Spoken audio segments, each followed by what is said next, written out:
पूरा इलाका हिल जाला। चोली के चीज गिरानी लगेलू बड़ा सयानी, तोहरे पे पीछे घुहा मर दीवानी। गली में निकले तू जब हंस कौन, दिलावा उड़े पतंग जैसन। हमरा नाम से लोगे लाल पितल में मर जैले जान से। काला टी शर्ट करे गाड़ी फराराटे, देखी के बोले सब लड़के हटे।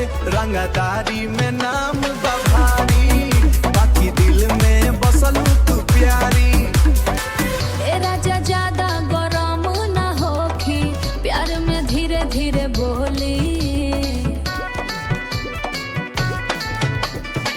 तोहरे स्टाइल पर दिल हर गईनी, बाकी लड़ाई से दूर रहिनी।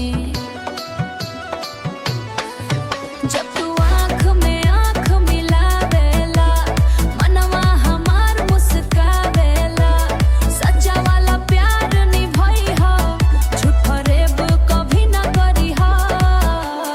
चोली के चीज गिरानी, तू बन गईलू दिल के कहानी।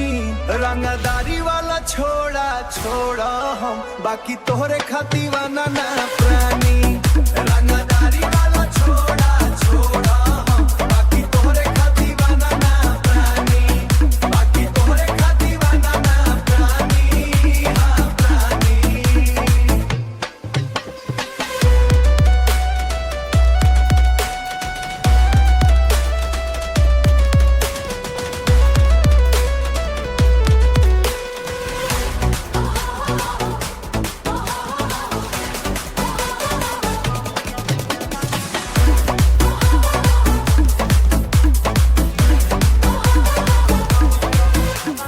दारी वाला छोड़ा छोड़ा हम, बाकी तोहरे खाती वाना ना प्राणी।